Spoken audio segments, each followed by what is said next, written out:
Going the distance for local sports. This is X Sports Today.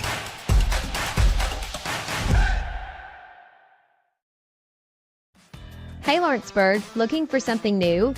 Come to Happy G's, located at 210 East Gaines Street. We have pitching machines, batting cages, and even indoor golf. Powered by TrackMan, our system is perfect for practice or play. With over 300 courses as well as multiple mini games, it is perfect for all ages and abilities. We even offer packages for group events such as birthday parties and business lunches. So let's go! Come get your game on indoors at Happy G's. The storm doesn't ask. It takes. It tests. It pushes everything to its limit. Some things are built different. Some things are built to last. Tested by the elements. Proven by time. Engineered for whatever comes next. Summertown Metals. Strength in every storm. Building dreams that last. Mac Brown has been providing photographic services for 55 years. During that time, Mac Brown photographers have photographed children, seniors, weddings, schools, musicians, and commercial businesses. The studio takes great pride in producing quality photographs and services for its many clients. While the studio has adapted as times have changed, their goal of providing excellent photography has remained constant. For more information or to schedule an appointment, visit their website at macbrownphoto.com or give them a call at 931-762-4263. Let the professionals at Mac Brown Photography turn your memories into treasures. Volco Auto Supply in Lawrenceburg has a legacy of being a family-owned and operated company. Since 1927, our business has grown and evolved into today's one-stop source for all your automotive supplies. But in that time, one thing has stayed the same, and that's our commitment to our customers and their needs. At Volco Auto Supply, you'll find everything for your car, truck, or even fleet of vehicles, but with good old-fashioned customer service the way it needs to be. That's Volco Auto Supply, 416 Buffalo Road in Lawrenceburg. Visit VolcoAuto.com.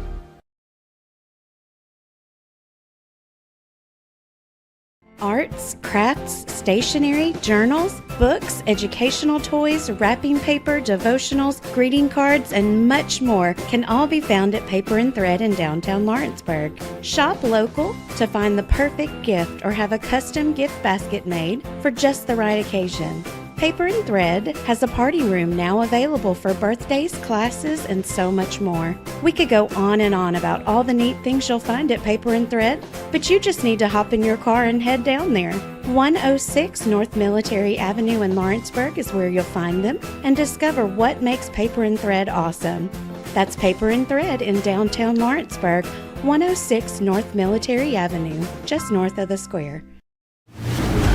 Going the distance for local sports. This is X Sports Today.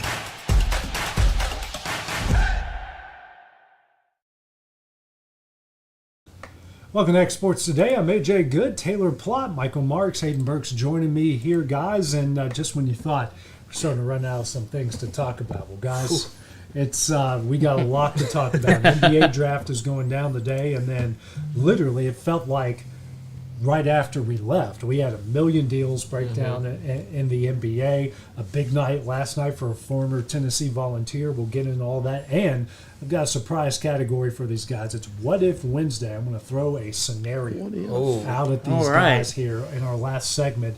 Let them kind of spin around and let them do a deep dive. I like surprising and challenging guys. Yes, and I love hypotheticals. Hypotheticals are like I love those. This one's a little close to this guy's heart. Oh, jeez. He revealed something to me yesterday when we were shooting Game of Storms. So I'm going to throw a lot of big things out there. But guys, let's get into one of the biggest deals that happened yesterday in the NBA. The Atlanta Hawks, Boston Celtics, Brooklyn Nets agreed to a 3-team deal Tuesday. Saw the Celtics send center Kristaps Porzingis, the second-round pick to the Hawks, while Terrence Mann and Atlanta's number 22 pick heading to the Nets. And finally, George Niang, a second-round pick, landed to the Celtics.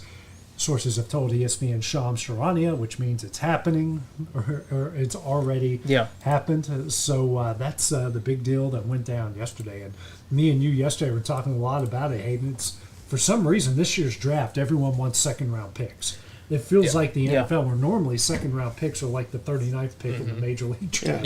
Like we're drafting people's dogs or Brawny. Or Brawny. You know. Something's going down in the NBA tonight. They must think either something's going down, we're going to have multiple trades, or they think this draft class is that deep that you're going to find a bunch of steals. That's what we were talking about at lunch. We were talking about at lunch that we think the only 2 picks that are locked in are 1 and 2, and then after that, man, 3 through I guess 30, since they're only doing the first round tonight.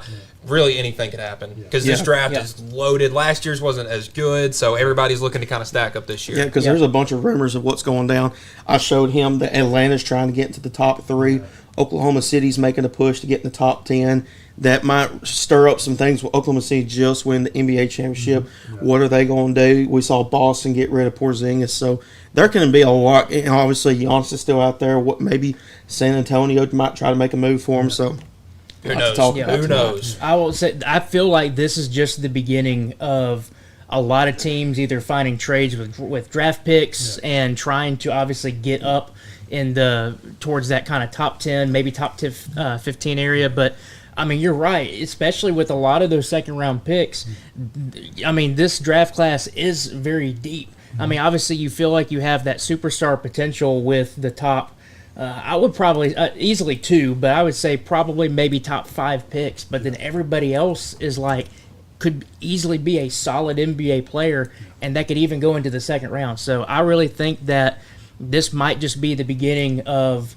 You're going to see a lot of movement going around, some players being traded, or you just end up trading draft picks as we head into the draft tonight. Well, I mean, even looking at like the middle of the first round and like just from draft projections, I mean, you got guys like as good as Walter Clayton Jr. and Will Riley sitting in the mid-20s. So I mean, this draft feels, I don't know how any of these guys are going to pan out, but feels a lot more impactful than last year's. I completely agree, and I mean you just go beyond. If you look specifically through the March Madness teams this year, ended up making a good run, but even the ones that might not have gotten out of the second round, and you look at the players who are in the draft from those teams, there are a lot of solid players that, I mean, some even you didn't really think maybe highly of, and then all of a sudden they got kind of their scouting done with them, and you start to realize, hey, they're actually, pretty good. So, this is a deep draft class. And one thing about the draft, I was listening to a bunch of stuff today on my morning run, which was not enjoyable at all this morning.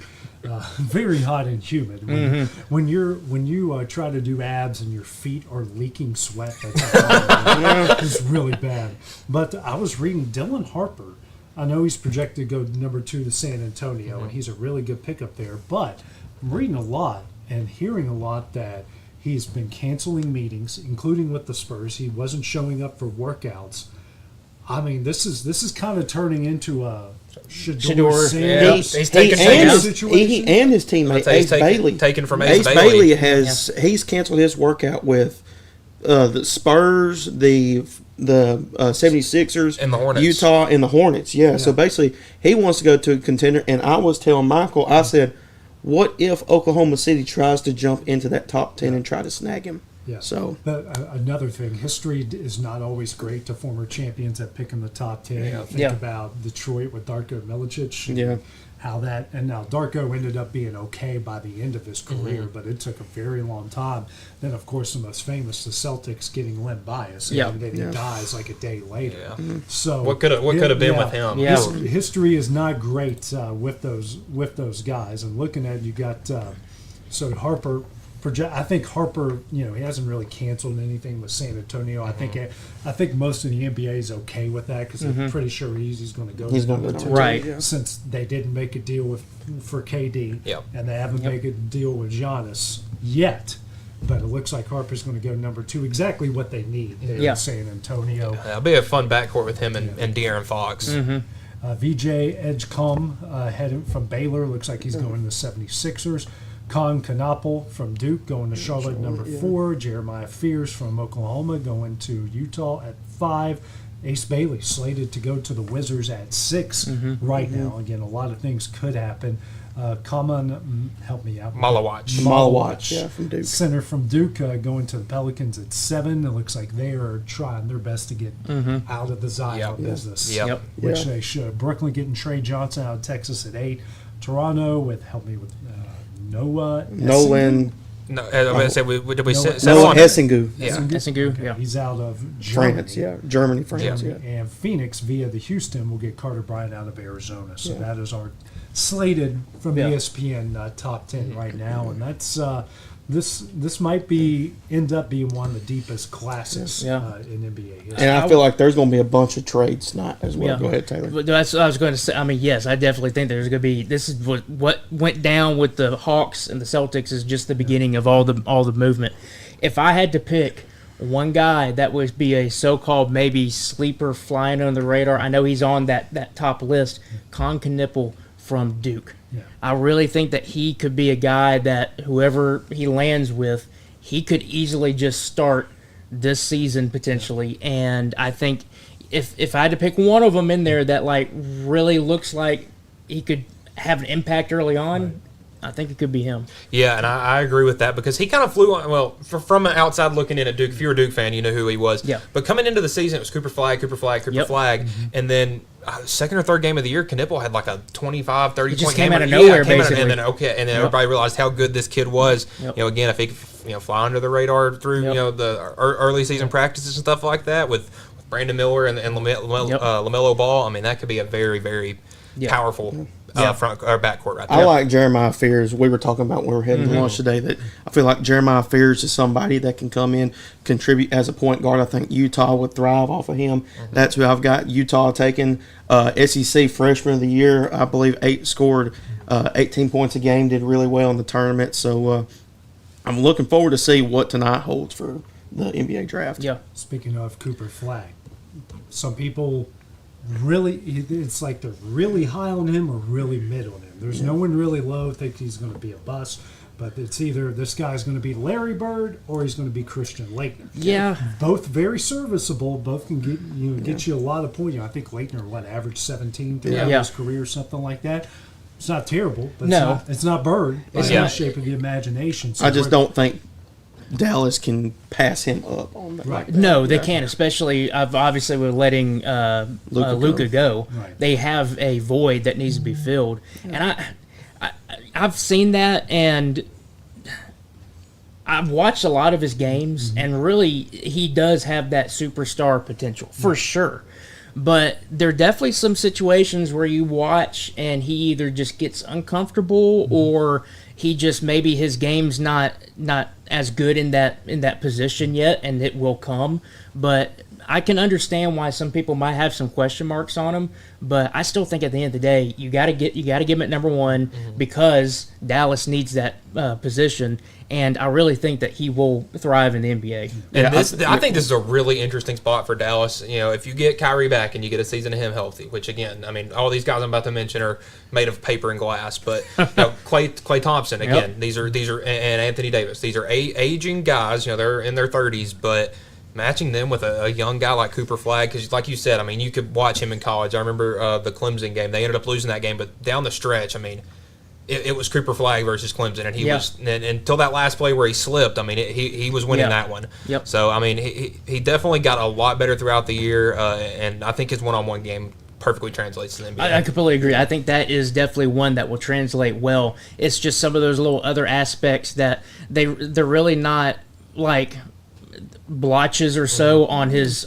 resume or scouting report, but they're just things that maybe he needs to work on just a little bit. I think he's too talented to be able to not have that change. Yeah, because Houston overall, in my opinion, that game where they had in the Final Four where it was him, struggling to score those last 10 minutes, it felt like in that one. So we'll just have to see overall what he does for Dallas. Obviously, he'll be the pick. We just saw yesterday that Kyrie Irving declined his player option. He declined it, so it looks like he's intending to sign a 3-year, $119 million contract. He's also obviously coming off his ACL tear. He's slated to get about 50 to 60 million annually. Yep. However, things have changed because of the injury. Last year averaged 24.7 points, 5 rebounds, and almost 5 assists last year. And he's really turned things around at Dallas. And instead of this being a very Aaron Rodgers-like person, you know, quote-unquote the smartest guy in the room, really turned a lot of his teammates off, turned a lot of fans off, and he has not been that guy in Dallas. No. This is the best version of Kyrie. I hated it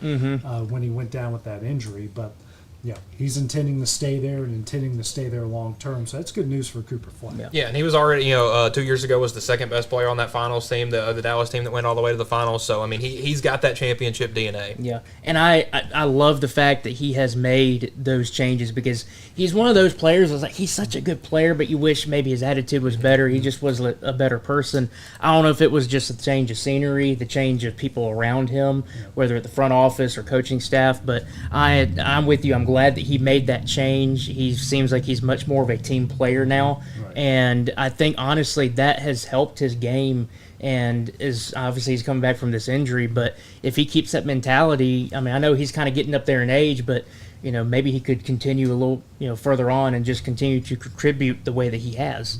And some other news in the NBA: Fred VanVleet got his almost $45 million team option declined, so he's going to sign a 2-year, $50 million. So that's $25 million. I know that's a dip down in salary, obviously, but it's going to give the Rockets a lot of flexibility going into next year. So if they want to sign somebody after this trade, he turns 30. He's 31. Obviously, they got Kevin Durant there, so he's certainly one of the biggest reasons. He averaged 15 points and almost 6 assists last year. So he was the only guy on that team for Houston that had championship DNA. Yeah, and that was very smart for them to kind of cut his pay a little bit to open it up because, again, if Kevin Durant isn't that big locker room glue guy like we kind of hoped he would be, or VanVleet's not performing, something like that, they are able to go out and maybe sign a veteran guy, something like that, or trade for someone like that. Be able to have the funds available. They have a little bit of leeway if they need it. Yeah. And just going into tonight, a couple questions to ask you guys are really simple. Who has the most to gain tonight? Who can do the most that can really bolster what they're going to do going into next year? I think it's Brooklyn. Tonight. They've got 5 picks in the first round. So I really think they've got a lot of leeway. Obviously, in my opinion, with that trade earlier that went down, I think that they're in a prime spot to do something. I know that they're probably more than likely going to get rid of Nick Claxton. They're starting center for that team, having Cam Johnson be the number 1, D'Angelo Russell. Not sure what they're going to do with him. Maybe use him as a trade piece. So Brooklyn, I think they'll be trying to do something good here. Obviously, I think they'll more than likely, in my opinion, take the center from Duke. I think to replace Claxton. So we'll see what goes. But I'm going to take Brooklyn. And I'm going to go with San Antonio. You got 2 top 15 picks. You have sort of what you want to call like maybe the new face of the NBA, Victor Wembanyama. You got some young guys around him like De'Aaron Fox. Get some more pieces around them, build up with 2 top 15 picks, and again, with a draft that's as wing-heavy as this one, it's perfect to get San Antonio some more scores. Yeah, I'm actually going to go with what Hayden said. I think they have the most to gain because it feels like they're almost on the cusp of like really trying to get a good group of guys together. And I really think that you have that many picks, you'll be able to get some quality guys. And again, it goes back to the fact that we said that this is a very deep draft class. So there's almost no bad pick, if you will. You just got to figure out what you need as a team, obviously. But I agree with Hayden. I think they have the most to gain, not only from just having that many picks, but it just feels like they're really starting to kind of get a good group of guys together. Well, not bad to pick from now. We'll wait and see. Yeah, exactly. We'll wait. Yeah, we got a trade to announce. Yeah. That's when it goes. That's when it hits the fan. Let's ask this question again in 5 years, and we'll see. Now, next question: which team has the most to lose after tonight? Most to lose? Oh my goodness! I honestly. I'm asking the deep questions. Yeah. Because that one's tough because a lot of these teams that are in there right now could have a lot to gain, but out of that group, I got to go with New Orleans because they've always just been struggling. And you got somebody? Do you want to draft somebody? Maybe try to move Zion Williamson. You just traded McConnell, so with trading McConnell and picking up Jordan Poole and the whole Zion situation, you got to have that guy that can come in and take that spot. So I'm going to go with New Orleans. Oh, there's a lot to pick from who There's have a a lot lot. to lose. Yeah. Any of these really any of these teams in the top 5, if they go with something they don't need, just trying to get the best available. It could be Philly, it could be Utah, someone like that really not teams that don't really have anywhere to go. Even like Washington looking to pick Ace Bailey at number 6.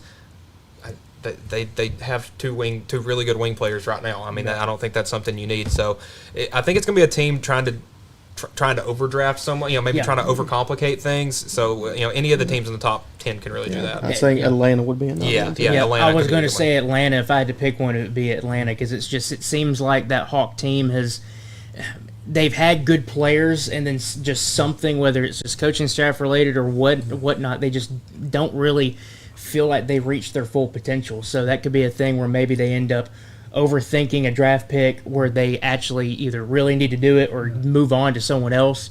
But just to kind of piggyback to what Michael was saying, really and truly there seems to be just a group of teams, not necessarily one team in particular, that you have a lot to gain possibly, but at the same time you have a lot to lose, especially if you start overthinking some things. And again, another, it could be any team that's scared to pull the trigger on something, because we've seen this has been a very aggressively, moving off season in the 4 days we've had since the finals. If you're that team's scared to make the move, we're probably looking like the one that'll get left behind. And certainly, it's obvious to say with Dallas. Yes. When you lose Luka, then you're going to get this guy who you think is going to be the next Luka. But if he turns into Christian Laettner, then okay, you'll be decent, but are you competing for championships? No. Are you winning championships? No.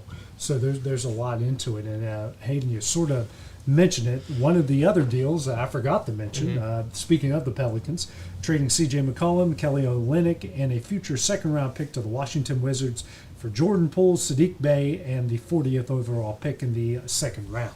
Yeah. I honestly, I think that's more of a money move because Jordan Poole getting that huge contract from Golden State, then them moving him to Washington. I think that's a money move for them, and moving him to New Orleans. And like I said, that organization just in itself is cursed, in my opinion. That's why I think they've got the most to lose. But Jordan Poole, obviously, we saw him in Golden State. He's a very good offensive player. Needs to work on his defense. But then again, Washington, I think, like I said, that is them trying to open up, trying to get their guy, have a veteran presence in McConnell, and then having, Middleton, Christian Middleton. He used to be in Milwaukee. But then again, like I said, I think it's a good move for both teams, just trying to reshape and get ready for tonight. Yeah, I about to say, I think it's just one of those try something new type of things. The C.J. McCollum and Jordan Poole, I kind of look at them as similar style players. They're both that good scoring two guard, and it just feels like kind of shaking things up. Absolutely. Coming up next, guys, a former Vol went off last night for the Los Angeles Angels. See what happened with Christian Moore, got to the plate in the clutch time. That's coming up next. Since opening our doors in 1904, Builtwell Bank has existed to be the local economic engine for the communities we serve. No matter if you're buying a car, saving for retirement, or finally buying that forever home, Builtwell Bank is here to help. From personal checking and savings accounts to a full suite of business and commercial banking with treasury management services, we'll make sure you'll have a dedicated Builtwell banker that understands your unique needs and stands by you every step of the way. No matter where you are in Tennessee or Northwest Georgia, there's likely a Builtwell Bank location nearby. Come see us and let our dedicated financial team help you with all of your banking needs. Member FDIC.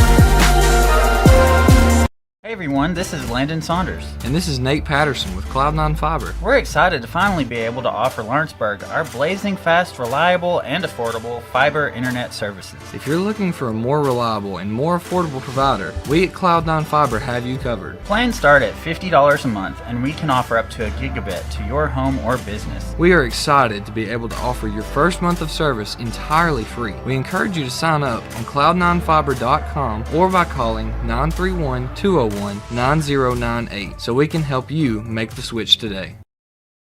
There's a reason owners Tyler and Cindy McDowell chose the name In Service for their towing business.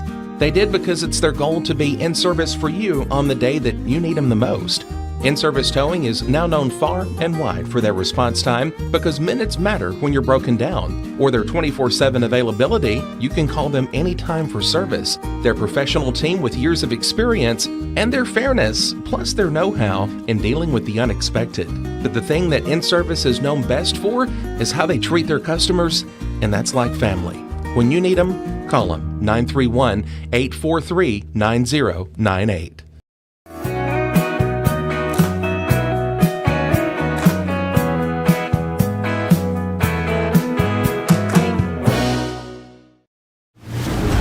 Going the distance for local sports.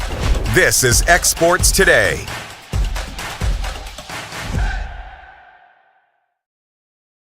Welcome back to X Sports Today. AJ Good, joined by Taylor Plott, Michael Marks, Hayden Burks, and guys, a former volunteer.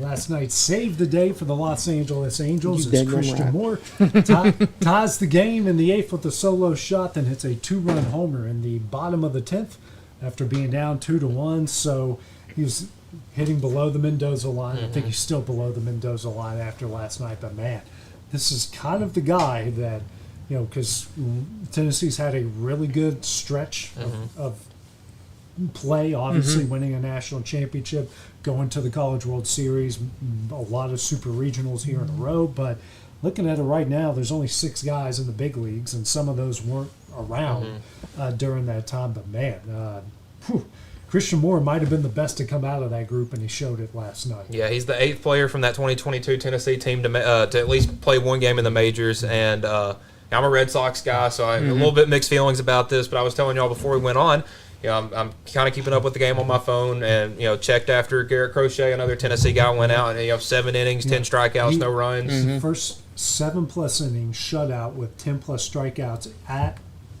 in Los Angeles in Red Sox history. Wow. Yeah.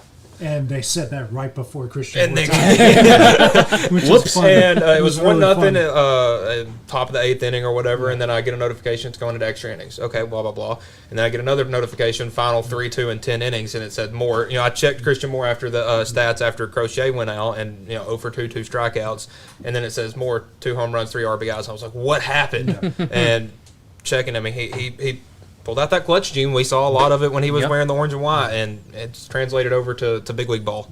Yeah, I mean, ever since he's been in the big leagues, he's been unreal for the Angels, been like kind of a breath of fresh air for them as well. So he's doing things offensively, defensively too for Los Angeles. So I'm really excited to see how he pans out. And like I said, I think he's there to stay now at this point. Yeah. I think he's definitely proven his worth, and we all, even me not being a Vols fan, obviously watching him play and going on that run that y'all had. I mean, he definitely was that guy that you needed in that spot. If you were down to 2 outs in the 9th inning, you had like a runner in scoring position, and you needed that 1 run to win or tie it. He would, and he would get it done for you. So I definitely think that 1, he's proving his worth, and 2, I think that. Honestly, I think his ceiling, he has not reached his ceiling yet. I still think he can get better at his batting approach or just become a better player than what he is now. And I think with the Angels, especially like Hayden said, they need something to go right for him. And it looks like this could be the right thing that they might be looking for. Yeah, sometimes the Angels get a bit of a bad rap for pulling guys up too quick from, Zach Neto, their starting shortstop. He was, he made his debut within 365 days of his last college start. Christian Moore the same way. Ben Joyce, Nolan Shanuel. So like a bunch of their guys are guys that they call up quick, but and sometimes it pans out, sometimes it doesn't. But looking at it for Moore, his bat's been again inconsistent, Yeah. but when it's good, it's good. Yep. But his defense has been really impressive, and that was kind of his big question mark at Tennessee with some of his defensive plays. He's really shown that glove, flashing the leather here in the big leagues. And again, like you said, I think he's here to stay. Yeah. I mean, you look at where the Vols are spread out across Major League Baseball. It looks like Colorado and the Angels are trying to sweep up as many former Vols as they can.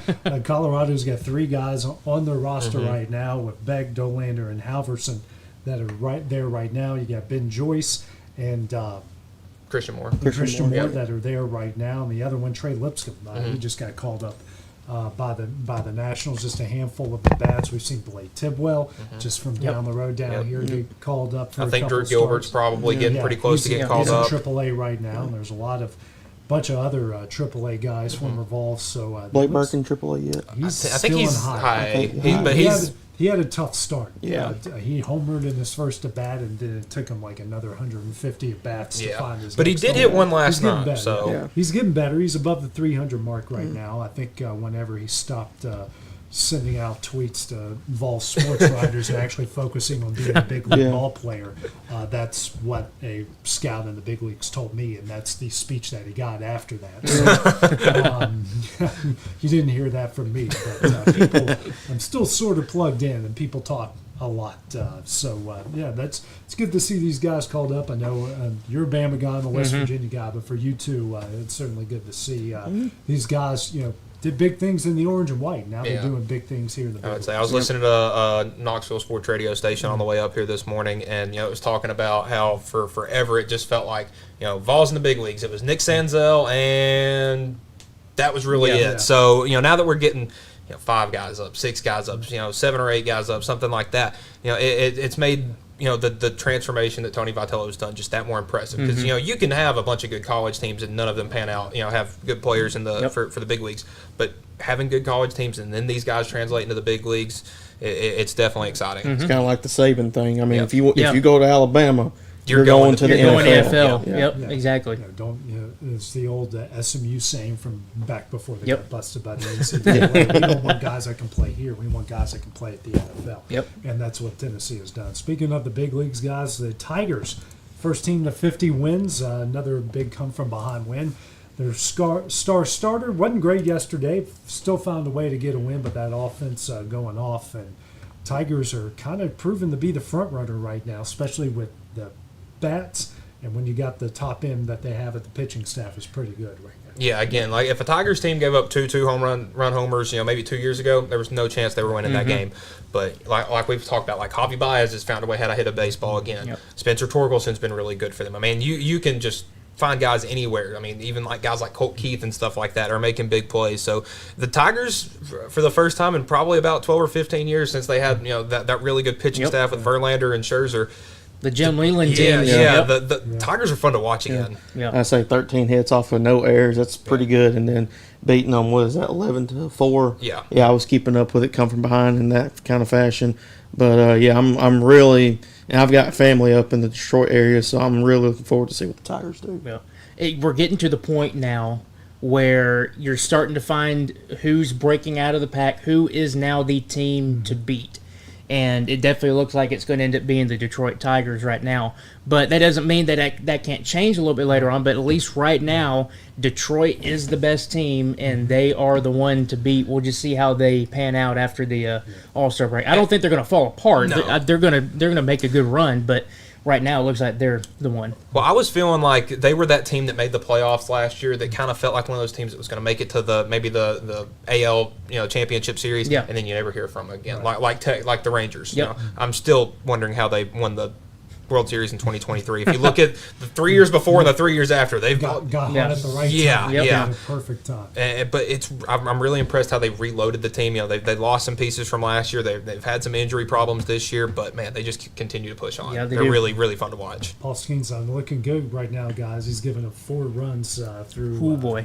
2 innings. Man, I thought it was going to be the coolest 0-0 game of all time with him and Mizorowski, but ooh. Mizorowski's looking great. No hits, no runs, just a walk, 5 Ks on 42 pitches, and Skeen is 51 pitches, 4 hits, 4 runs, all earned, 2 walks, 2 strikeouts. That just shows that he's human. Yeah.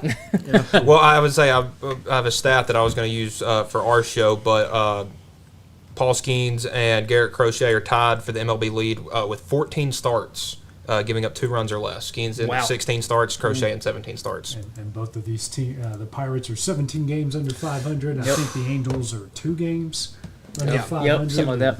This is crazy. Teams can just not get, generational talent and win with it. Yeah. It's kind of crazy how that works. Well, guys, coming up next, I told them I'm going to throw a curveball at him with our What If Wednesday. That's what we have here when we return.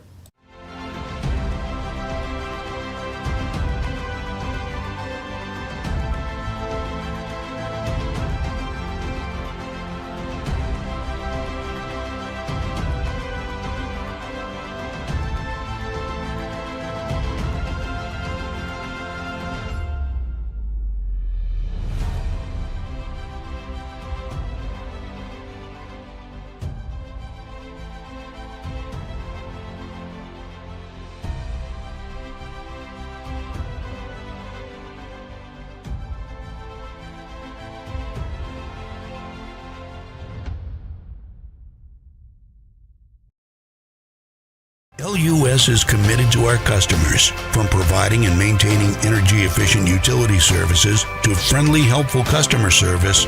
LUS is there. At LUS, we're always challenging everything we know, every day.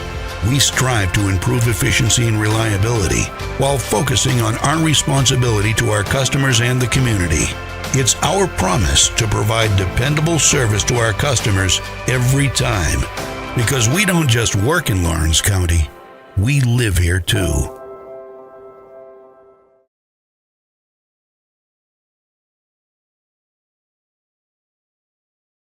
At Florida Mid-South Realty, we pride ourselves on our family values, professional service, and a deep local knowledge. With a small town feel and a personal touch, we're here to help you navigate the real estate process with ease. Whether buying, selling, or renting, you can trust us to guide you every step of the way. And don't forget to catch Florida Rockstars, our live podcast every Tuesday morning at 8. Florida Rockstars, rocking the real estate news and all things local. Florida Mid-South Realty, your hometown real estate experts. Got primary care? Find your way to better health with Primary Care by One Stop Medical. With decades of combined experience, you'll find a one-on-one relationship just like the old days, but with the convenience and technology of today. When One Stop Medical does primary care, it's the best. Call today for an appointment and find your way to healthy living. Serving Lawrenceburg, Pulaski, and Hohenwald. Phone 931-244-8220. Primary Care by One Stop Medical at its best. Being raised in Tennessee, we believe in the importance of family and community.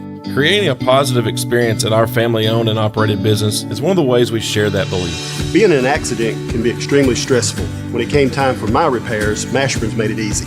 I am lucky to have a wonderful company in my community like Mashburn's Collision Center. It's reassuring to know that I'm in good hands because their work is second to none.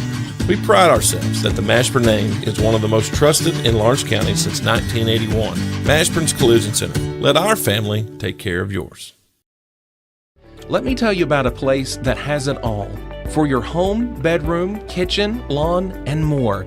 It's a home-owned and home-operated business that's been around for over 70 years, so you know they're doing something right. At Swap and Shop Center in Lawrenceburg, you'll find top name brands for every room of your house, and top brands for the outside too.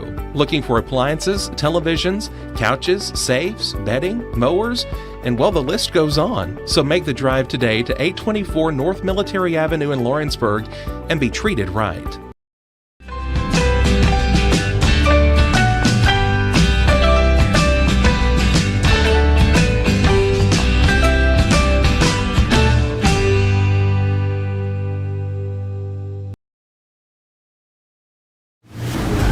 Going the distance for local sports. This is X Sports Today.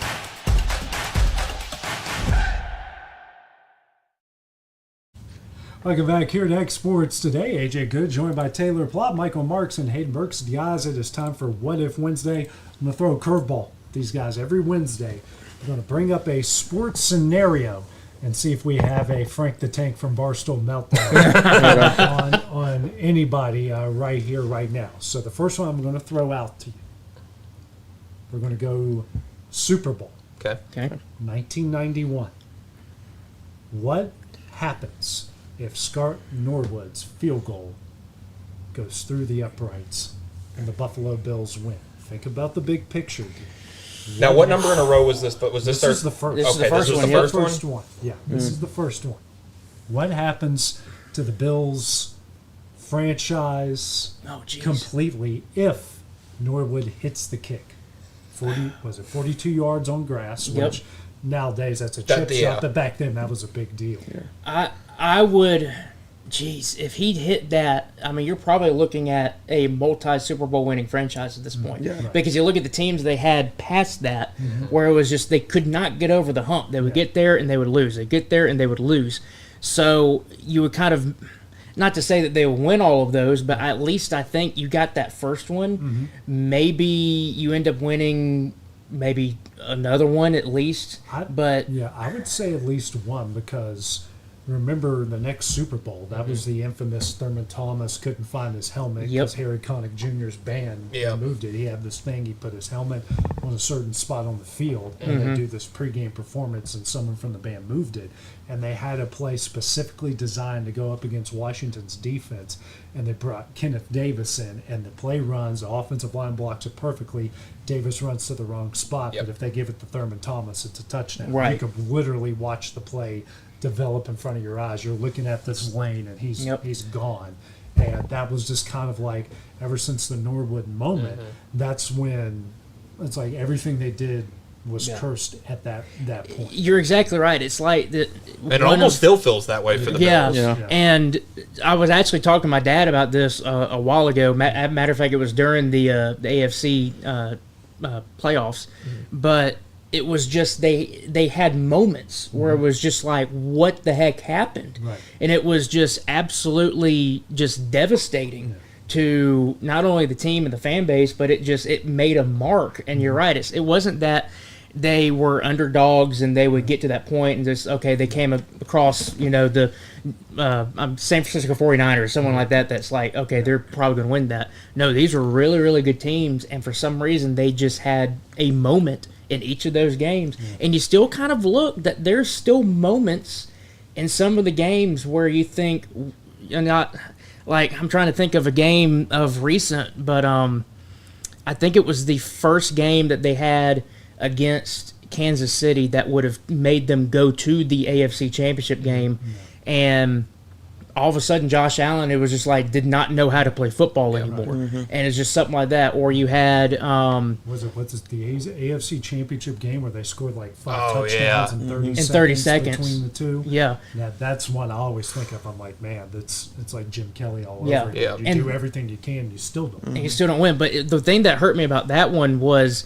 that you knew if you gave Mahomes time, he was probably going to have to find a way. So the fact that you did not take off even 5 more seconds, it ended up ruining the game. But even on that, you gave Mahomes that time, and the defense that you put against him allowed him to get all the yardage they needed to have that field goal chance. So it's like, you did things that were just, what he's capable of, to prevent him from doing that. Yeah, and like you were talking about, the Bills just had those moments. It seemed like they forgot how to play football, and that's what's made the Kansas City Chiefs so good over this stretch. And it's and going back to that Super Bowl, I don't know how much it would change. Who would win? If they would win 3 in a row or whatever. Yeah. But I do think it'll change would change the way that everybody looks at the Bills and looks at how the players on that team, because those teams were really good. Oh yeah. I think you look at Bruce Smith as probably the best defensive edge rusher of all time. If you give him a couple Super Bowls, Thurman Thomas I think gets 100% gets a better look. Jim Kelly, you just know him as a famous choker almost at this point. He gets a Super Bowl or 2 again, first ballot Hall of Famer type of stuff. And I think it even leads into now today. Maybe the Bills don't have those heartbreaking losses to the Chiefs and stuff like that. Maybe Josh Allen would have a Super Bowl now, and everybody would look at him completely different. I just think it would change the way you perceive the players on those teams. The most. Absolutely. And you look at, I think they obviously beat the Giants and they beat Washington. Okay, Dallas has smoked them. I mean, Yeah. but you look at the second time they played Dallas, they were up at halftime. And if you've watched the Four Falls and Buffalo documentary, people were talking about at halftime. It was they were up at halftime. Yeah. The chance to finally get that first Super Bowl, and people said they were walking to the locker room like it was a funeral, like the game was already over. Yeah. And Dallas came out in the second half, just punched in the mouth early, and the game was over. That's And the that thing was- mentally. If you go into your championship game 3 years in a row and lose it, and then go back to that fourth year, and you're winning at halftime, you're like, it's about to happen. And they had moments during that run. Remember the big comeback against Houston, the first round of the playoffs, and that propels them. Scott Norwood the year after had some huge kicks. Yeah. I think it was the AFC Championship game against Kansas City. Not Kansas City. It was later. I forgot who the second AFC Championship. It was Elway. It was Elway. Yeah, the Broncos. In Denver. And, Yep. and they won 12-0, and Norwood hit every kick. Yeah. So that sent them into the Super Bowl, and then they eventually released them the next year. But they had moments during this run that made you go, man, this team is invincible. They can figure it out. No one in the AFC can beat them, but they just kept getting in their own way, and I think it started with that game. I think it definitely did, and you're right. I agree with that what-if scenario where if they get that one, I think it changes. I think you have, when I say multiple, I think you at least have 2 Super Bowls at this point. I wasn't thinking they were going to win the next 3 in a row No, after that no, and not go at on all. like a 4-peat. But again, maybe lose the next year and win the next year, something like that, kind of back and forth. Because those 2 Dallas teams that they went up against, I mean, they were, even the one that they were up, if you have that mentality coming out into the second half, that Dallas team was so mentally tough and just so incredible, they were going to come back and win it. Yeah, and you mentioned kind of their playoff failures against Kansas City, but they had a stretch where they made the playoffs a lot, then they went a very long time without. But there was the one time when they were just down the road here, and they got Tennessee beat, and then they give up the Music City Miracle. It's like that one missed kick and all. Thurman Thomas missing his helmet, all the other kind of strange things. Then the Music City Miracle happens, and it's like that. Dude, we are the team of not destiny. Yeah, exactly. I mean, you're talking. We Red Sox Cubs were cursed. Yeah, Buckner. The Black Cat. Yep. And all these other things that went on with the Cubs throughout the apartment. All the different things. That went on throughout the years, but you can make the argument Buffalo's just as cursed as the Red Sox and the Cubs were. I completely agree, and the thing that I hope changes is you have a very, very good team still. You're kind of getting a little more pieces together because you look at the team that Josh Allen had on offense a couple years ago. You had Diggs, you had Gabe Davis. Gabe Davis is one of those guys where even though he can be streaky when he's on, he is just as good as Diggs. And you're still trying to find that kind of receiving core around him now with losing some of those guys. But you still have Josh Allen in the backfield. Your defense and the defensive coordinator is still going to give you chances. That's still going to be a very stout defense in the NFL. It's just, can you get over that hump? And I mean, the question then obviously becomes, if they do get over that hump, which the hump right now is getting to the Super Bowl. Beating Kansas City. All right, now you get to the Super Bowl. What's the mentality? Right. Are you going to think all the history of the Bills, or are you going to be like, nope, we are different. We're actually going to do something about it. Absolutely. Well, let's look on the other side of that game. That kick goes through it. Now all of a sudden, Bill Parcells still only has 1 Super Bowl. He eventually goes to the Super Bowl with New England, and then he goes to Dallas, a couple good years, and then flames out. I think the perception of Bill Parcells as one of the greatest coaches of all time changes with that. When you think about it, because everyone, if you win 2 Super Bowls as that coach, you're on a different level above everybody else. Because everybody can win one, it's the winning 2 that really puts you above. And especially the way they did it, they shut down Buffalo's defense, and we'll get into that guy here a little bit later. But, built on toughness, built on running the football, which, they've set an NFL record for time of possession in this game. Smash mouth football, it changes things for my guy, Jeff Hostetler. He's a quarterback of the Giants. West Virginia has a Super Bowl winning quarterback. Not many schools can say that, but we got one. I mean, not 3 like Alabama, but we got one.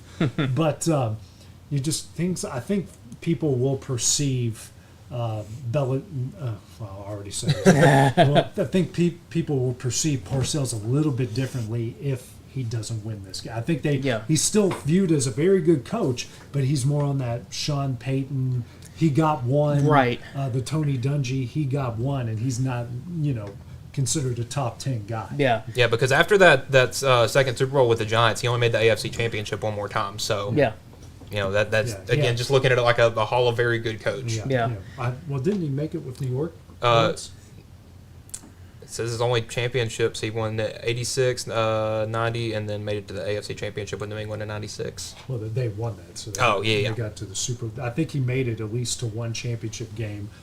He ran into Elway and the Broncos, so he made it to a couple AFC champion, but he kind of bounced around a little bit. I definitely think his perception changes because of how much he did bounce around, but you also look at it, that awesome defensive game plan came up by Bill Belichick. Mm-hmm. Does our thoughts on Belichick change? Because he's, you're more talking about the game-winning kick and how the offense persevered, and you're not necessarily talking about Belichick's great defensive mind at the end of this game. I mean, I'll put it into two categories. If you're a football fan, and even throughout the coaching staffs, you obviously know how good Bill Parcells is as a head coach. So I think winning just that one Super Bowl doesn't really hurt him in that aspect because you knew how good his teams were. Yeah. It was just either you ran into a brick wall with some team or whatnot. But if you look at him as a whole, you do know that he was a really good team. Now, from a overall perspective, yes, I completely agree that you really look at the coaching caliber based on how many Super Bowls you have. Right. If he's stuck at one, then he's going to be in that list of Sean Payton, Tony Dungy, and some others. It's a good list. They're good coaches, but Chuck Noll, right, and or Andy Reid, and I think that you do have him in that lower category. But when you actually look at the body of work from a coaching kind of perspective, you know that he's up there with some of the greatest. Because if Belichick doesn't come up with that great defensive plan, does he get the job in Cleveland? Yeah. Because then that affects when he ever if he ever gets to the New England job. And we're doing some dominoes right here. That's domino effect. I don't think, and at that point, does Joe Milton get traded to the Cowboys? I mean, what are we doing? we could really. Yeah. I don't think things necessarily. I think things change for Parcells. Yeah. I think Belichick would probably have stayed on that same because he was the architect of those great defenses, and I think he still would have eventually went to Cleveland and made the team move to Baltimore, and everyone still hates him in Cleveland for all the right reasons. Now, people in North Carolina probably hate him by the end of this. So that's a pretty good topic to start off with. I told you I was going to blow your all's minds. That was a good one. You really dive into this. Buffalo had 4 or 5 Hall of Famers. Kelly Thomas, Andre Reed, Bruce Smith, and I think there's one more in that list that I can't think of off the top of my head that's in the Hall of Fame off those Bill teams. Obviously, they still make it, but again, Kelly's in that Dan Marino. Great, never won a title, even though he got there that many times, and Dan only got there once. Kelly wins one. Okay, now you're up there with Peyton and Eli. Because of all the you're innovator and all the offensive records. And remember, they're one of the first teams to use the no huddle. They were. They were an offensive innovation back then, and it took the NFL another 2 decades to finally come around to what they were doing. Now it's obviously different. James Lofton, yes. I knew there was another Hall of Famer. I knew it was another receiver. I just couldn't think of his name. I knew there was another Hall of Famer. I think, those guys still get in the Hall of Fame and maybe are elevated to a different status than what they are now. So it's a lot to think about. Because I feel like Andre Reed's kind of one of those second-rate Hall of Famer guys. He's not the first guy you think of, but man, he was good. They just didn't open that gate in the old Tampa Stadium. Didn't have all those helicopters flying around. All the conspiracy theories about that because we've just started the Gulf War at that part of the time. Guys, coming up next, we will end our show when we return. Got a dent, a ding, a scratch, or a bent fender? Major or minor, Car Country Collision Center in Leoma can fix you up. Car Country works with all insurance carriers, gives free estimates, can work on foreign and domestic vehicles, and has experience you can trust. They've been in business since 1990. Unfortunately, accidents happen, but you can get your car back on the road with as little hassle as possible with the help of Car Country. Call 931-852-4708 or stop by at 2567 Highway 43 South in Leoma.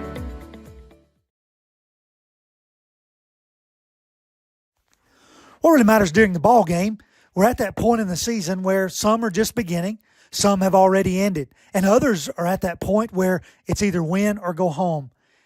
Depending on what your perspective is, it changes everything, doesn't it? In 2 Corinthians 4 and verse 18, we're reminded we don't look at the things that are seen, but at the things that are unseen. For the things that are seen are temporary, but the things that are unseen are eternal. Keep your focus, keep your perspective on the right things, the things of God, the eternal things. And that message brought to you by your friends at the Leoma Church of Christ. Why should you bank with Employee Resources Credit Union? We offer a wealth of services, including mobile banking, video banking, bill pay, and more. We also offer loan rates that are lower than those of our competitors. Employee Resources Credit Union has been a financial pillar since 1964. Providing long-time support to members of the community. Join us and become part of the ERCU commitment. Not for profit, for service.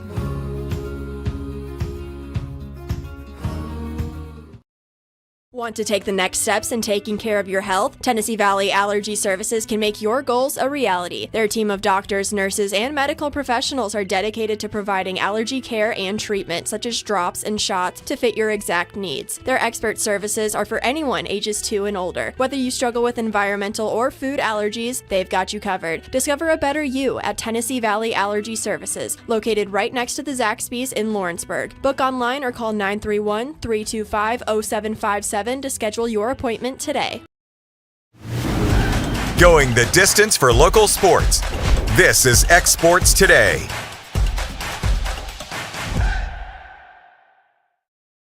Welcome back to X Sports Today. AJ Good, joined by Taylor Plott, Michael Marks, and Hayden Burks. And guys, we're going to get into two categories we're probably not going to talk a whole lot about here on the show: wrestling and politics. That'll be tonight. Yeah, and that will be later tonight on X Sports Live. But some obviously WWE has taken their premium live event. It's not pay-per-view anymore. It's premium live event. I still can't get over that hump. Taking it over to Saudi Arabia. It's supposed to happen on Saturday night at Champions. Big match between John Cena and CM Punk, but obviously rising tensions over in the Middle East right now.